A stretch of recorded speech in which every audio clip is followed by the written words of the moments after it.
Hey, Vox here. So today we're going to go through a very inexpensive, like incredible team here. I don't know the best way of showing it off and going through, but I kind of want to talk through each card and why it's so good. Now, I have one team for 5,000 stubs that will absolutely win you games. These are like the BR All-Stars, basically, and really, they hit above their weight. There's a lot of cards that I'm going to show off in this 5,000 stub team that play better than diamonds, okay? So we're gonna go through that, and then we got another team a little under 30,000 stubs. I'll give you like maybe the next level up. Then obviously you can decide there and watch my collection video if you want to do collections. This is all market-based stuff, so I'm gonna go like, obviously Mike Piazza here from Grinding Out the Conquest is probably what you want to use. But if you're not gonna grind out Piazza for that, if you're not going to take the time, like Evan, you just got the game, you want to get like good budget players for very cheap, for 5,000 stubs. What is that? Basically $5 you put in the game over a top, or just use the stubs that you get from the bonuses and the pre-order.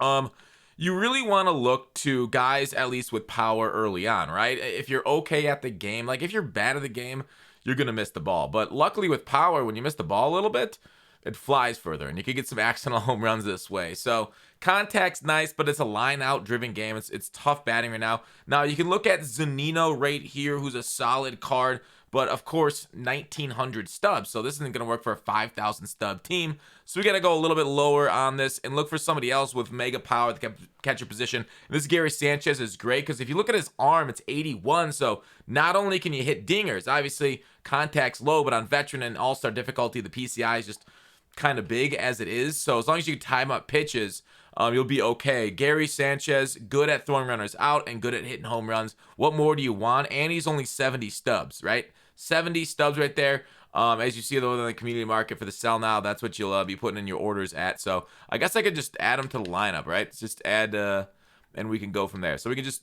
do it like that. So anyways, first base here. I think for the higher end team, you want to look at somebody like Pete Alonso for the 30,000 stub team. Look at that power, 91, 113, 66 contact, and he's got a nice swing. What am I? I'm hitting 517 with him, mostly in BR, 29 at bats, 31 plate appearances, but hitting 517 with Pete Alonso is pretty good. Okay, so that's the one in the higher team, but the lower team, you want to go with even a little bit lower.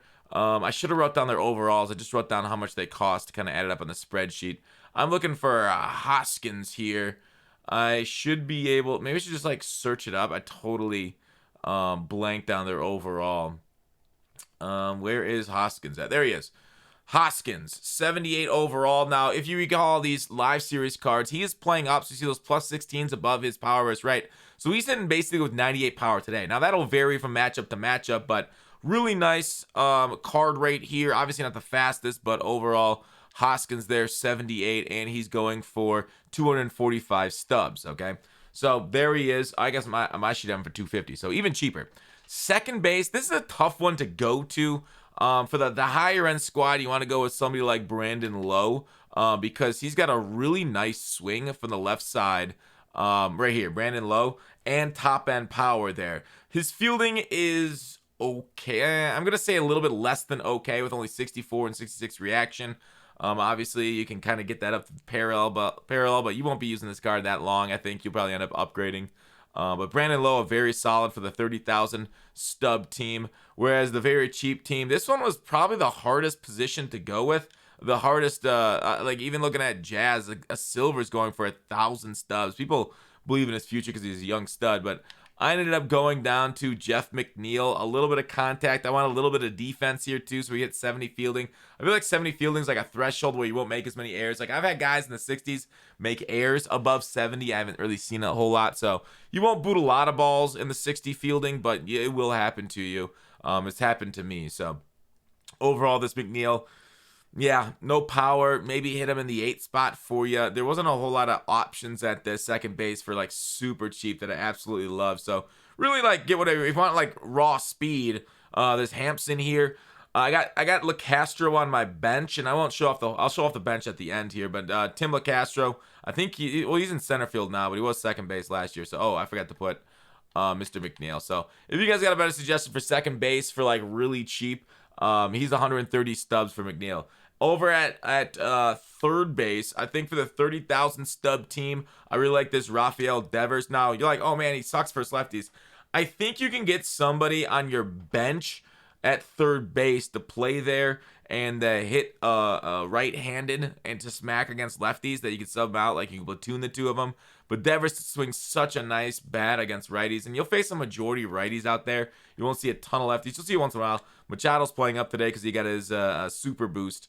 So yeah, I guess Machado's pretty nice. But for the 5,000 stub team, we're gonna go kind of. I think this is my second most expensive card on the team. No, I got a couple more pitches. Probably like the fifth most expensive player on the team.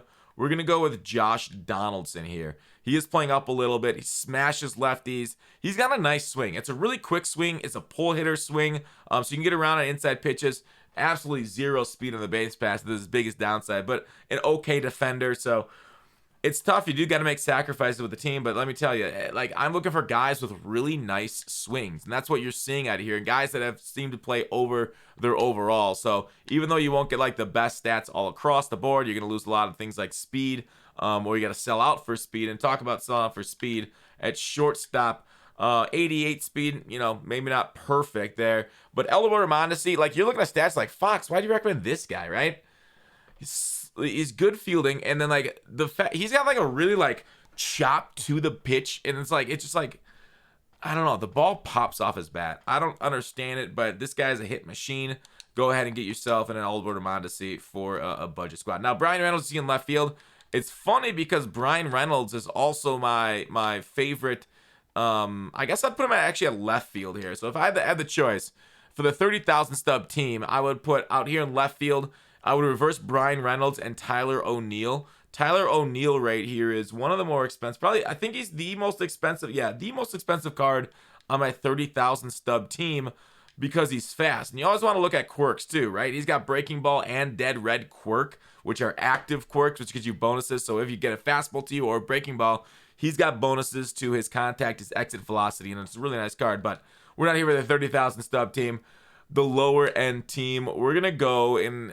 The outfield is rough. Castellanos, he's got a terrible arm, but I really like this card. This is like your backup third baseman.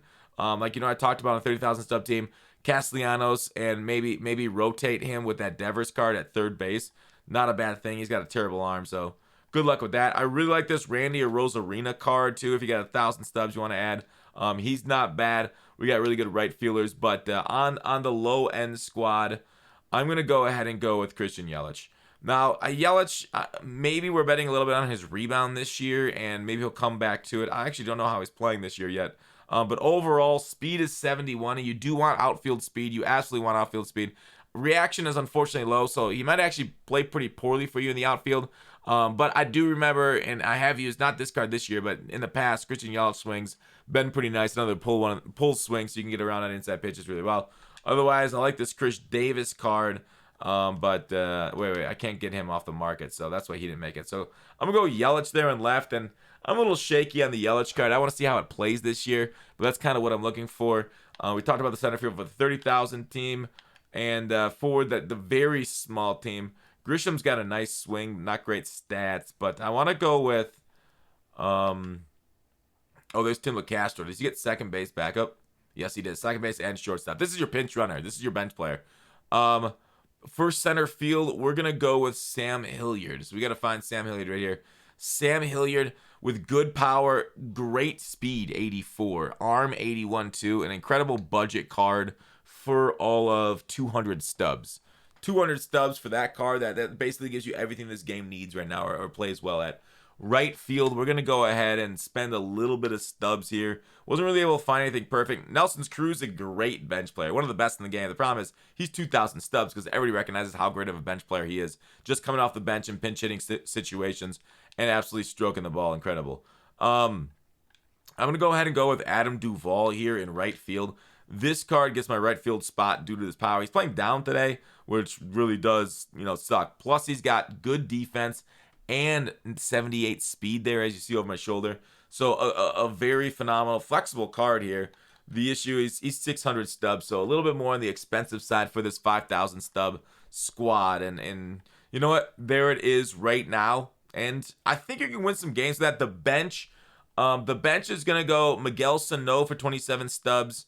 Franimal Reyes. Franimal. Franimal Reyes there for 102 stubs. Albert Pujols for 153 stubs. Lamont Wade Jr. for 51 stubs. And then Tim Castro. I can kind of show off the squad right there. Actually, I'll show it off at the end. As for the starting rotation, we're going to go with the first one is going to be really low overall. It is going to be Sixto Sancho. He's not going to be your ace. It's more like your 5-hitter. I just put him number 1 on my list. Sixto, I believe, is Hunter Green might come up. He might, he should have an outlier here soon. Hunter Green might be a card worth grabbing. How's he going for? 305. He's already kind of up a little bit. Sixto, because of his outlier sinker, like you're gonna look at his attributes, you're like, wow, he's got really terrible per nines, right? And you're right. Sixto Sanchez has terrible per nines, 58 hits per nine, terrible. The issue is this outlier sinker is very hard. He was basically like outlier sinker last year kind of ruined the game, and outlier in general. But now he has a changeup, slider, curveball. You want to look at the movement on it. It's pretty good, too, on the changeup. Slider could be used a little weird, curveball still. But 5 pitches on this 74 overall. It's going for 195 stubs. I got on my list for 205, so he's gone down a little bit. But next up will be Chris Bassett right here, 79 overall. Starting pitcher. This one, you really want to look for sinkers on cards. Sinkers and then stuff like sliders or changeups. Then you could look for other things. Cutters are nice. Curveballs are kind of just like okay this year. They really got to be a big differential in speed to make them happen. But really, sinker, slider, changeup is like the base 3. And then after that, it's like, money on top of it. And you want to look for things, like I said, the other pitches that I mentioned. So, anyways, this card, 77 hits per 9, a nice number. Hits per 9 is the number one one of the things you want to look at for the attributes besides for pitch mix. Speeds, control, and then break. 96 break on the circle change means it's really going to fall off the table and cause people problems. Because it's going to look coming in like a sinker, and then it's going to fall off the table, and it's going to be 8 miles per hour slower, along with a very slow slider. So that is a nice pitch mix there for Bassett. Next up, I'm going to go with another guy that just throws hard. His name is Dustin May, because on the lower end of the ladder, a lot of people just can't handle it. Even though it's on veteran, even though it's on all-star, a lot of people cannot handle velocity, and you want the velocity, and his speed changes, like I talked about the differential between his four-seamer at 98 and his slurve at 87. 11 miles per hour is solid, right? We've seen some cards like up to like 30 mile per hour differences, which is just like wild. His pitch mix on a sinker and slurve, the break is 99 and 93, which is beautiful. Per 9 is only 65. He does have the outlier sinker, like I talked about, so his sinker gets up to 98. Some people like the fastball being like 99 and the sinker only being 95 for a little bit of that differential itself. But an outlier sinker is going to cause a lot of problems to a lot of people. So Dustin May right there, and he was only 555 what I saw. Next up, we are spending a little bit on a starting pitcher, and I know you can get away with a little bit lower overall starting pitchers, but you know what? You gotta use them eventually. Next up on my list is Luis Castillo. I guess I can show off, dude. This Sandy Alcantara card, absolutely card you want. This was on my 30,000 stub team. This sinker for like this pitch mix is beautiful. This guy, Sandy Alcantara, is great. My other ones, Mick Abel, Charlie Morton, Lance Lynn, and Logan Webb are the 30,000 stub squad pitchers who are just absolute budget ballers. Castillo here. All right, we got to find Castillo is right around this level, ain't he? Did I miss Castillo? There he is. Luis Castillo right here. He also has a sinker four-seam slider change, right? I talk about sinker slider change. Castillo is basically just fits the mold that I need out of a pitcher. And then last one is Spencer Turnbull, which is he's actually like, I have him at 5th slot here, but he's definitely not the 5th pitcher in the squad. There it is, Spencer Turnbull. I like Turnbull again. Sinker with velocity. It's actually faster than his fastball, which is weird. Slider, circle change, curveball with good differentials. The curveball, slower than the circle change. Movement on that circle change 99. Slider 77, curveball 82 is whatever. But 74 hits per 9 on turnbull. I really do like this Spencer card. And so if I had to order him, like which one I'd do, who I'd throw first, I might go like, shoot. I don't know who my number 1 would actually be. Would Bassett be the number 1? Turnbull, May, Sixto, Castillo. Maybe that'd be my starting pitching order. All right, relievers. All right, there's a very important. Maybe we can just fly through it because you guys kind of know what I'm looking for. Maybe I'll just show it to you. Diekman here, he's got that sinker slider, but he's got a very funky delivery. So you want funky deliveries on some guys. But overall, maybe I'll just show off the list right now to get it over with. So the 30,000 and the 5,000 stub team, as you see, here is the 5,000 stub team right here. Added up. So there you go. Relievers. Alvarado, Bomber, Diekman, O'Day. Darren O'Day's got that funky sidewinding. Some people really can't hit it. Even though he doesn't have a lot of velocity, some people really can't hit that, like basically underhanded. But we have, what is this, 5 righties, 3 lefties on both squads. Diekman and Bummer actually both carry over on the squad because there's not a whole lot of great lefties that are like budget cards. Chapman's only a great budget card because he's a gold, right? But if he was a diamond, yeah, obviously he'd be more expensive. Basically, him and Hader, and maybe I'm missing one. Are like there's not very many lefties in this game that really get the pitch mix that you need. So overall, this is Kendall Graveman. I guess I should expand that Graveman. So a little bit, cheaper bullpen here, but like if you guys use these guys and like some work well, some don't, replace them and then just like kind of work your way up to the higher overall stub or higher stub guys. And not also necessarily all higher overall. Graveman, I know, is a silver, but a lot of these guys are golds. Devin Williams a gold. Trenton, I think these two is Castillo. Castillo might be a gold. I'd have to look at it. But anyways, Castillo is yes, he is a gold. So yeah, we do have more than one gold on this list. 484 stubs is not a lot for gold. The bench, though, as you saw, I talked about Castellanos. Teoscar Hernandez I didn't really mention there, but yeah, here's the bench. There you go. There's your best budget squads in the game. Hopefully this video helps. Total cost for each one of them. So yeah, if you got no stubs, start with this squad, build it, work your way up, play the game, grind your solos with it. You're gonna hit a lot of dingers. It's gonna be great. And then kind of start purchasing guys in here before you can make your big stub purchases, your studs at a time. So like once you got this squad, then really just go for like big purchases, okay? Instead of like, doing a few at a time. Anyways, that's it for the video. Hope you guys enjoyed it. Please like and subscribe. Really helps the channel. Thanks for watching Call to Action. I will see you tomorrow.